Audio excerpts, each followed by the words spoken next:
Today, I'm going to be trying a rye whiskey, the first rye I've had on the channel in a while. This is Knob Creek 10-year rye. Let's get into it.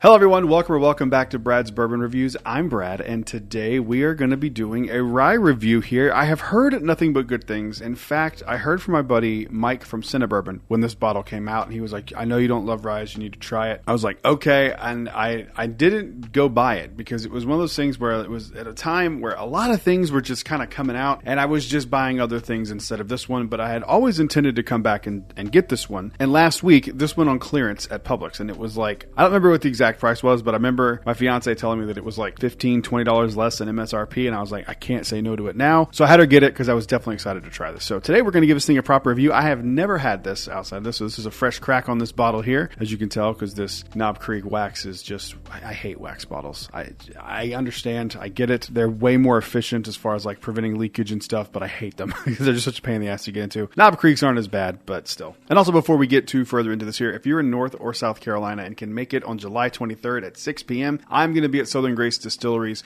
hosting a 7-year barrel pick. Tickets are only $25, and you don't have to buy the bottle if you don't love it. If you are interested, make sure you go to southerngracedistilleries.com, grab tickets. I'll see you guys there. All right, let's go ahead and get this Knob Creek 10-year opened here. Oh, I haven't opened a Knob Creek in a while. I think I just screwed it up. Oh no, thank God. Whew, I thought I ripped it off. It was going to be a bad day. All right, let's get this thing to a Glen here, and let's give it a nosing, and let's see how we feel about Knob Creek 10-year rye. And before I even give this a nosing, 10 years is about like my sweet spot for rye whiskey. If you're new to the channel here, I'm not a huge rye person, so I tend to like ryes that are, more bourbon-friendly ryes. There are exceptions, obviously. Like one of my favorite ryes of all time is A. Overholt, the Jim Beam bottle. I think it's just very unique and very different. But for the most part, ryes just aren't typically what I gravitate towards. There obviously are exceptions. But 10 years is like kind of the sweet spot for me, I found on my palate for ryes. And I love Knob Creek rye. The only other bottle I've ever owned of Knob Creek rye was a store pick from 5 Star from like 2 or 3 years ago, and I still have some, and it is fantastic. So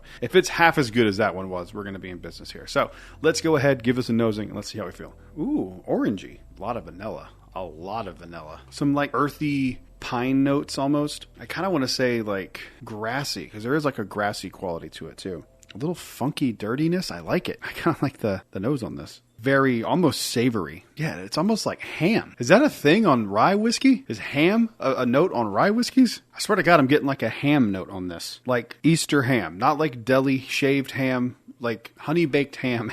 That is bizarre. I don't think I've ever gotten that definitely not on a bourbon before, but I don't think I've ever gotten it on a rye whiskey before. That is bizarre. There's some sweetness to it too, but it's more like vanilla sweetness. Vanilla ham. But then again, there's that grassy, like earthy note to it too, and a little bit of vanilla in there. So very unique nose. Very complicated nose. That is very strange. Let's give it a mouthing. Let's see how we feel.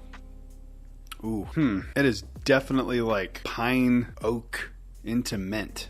That is not my favorite thing. That is very sharp and almost metallic. I don't really know how to explain that other than that. I just really don't think ryes are for me. I'm not going to stop trying them and reviewing them, especially if it's something that I'm interested in, like this one. But like, the more I get into ryes, I hear people say like the more they get into them, the more they like them. For me, it's the opposite. The more I try, the less I like. All right, second sip's not so bad. Second sip wasn't so bad. There's still that vanilla, earthy, grassy, minty, eucalyptus-y note that I'm not huge on. And one thing that I noticed about it is it tastes pretty thin, which is weird that it's 100 proof and a 10-year. It tastes very thin. The finish falls off a cliff. There's really not much going on there. Yeah, I'm not a fan. I don't like it. That's 3 sips in a row. Nothing changed. Not a fan. I feel like it might be I really don't like that. God.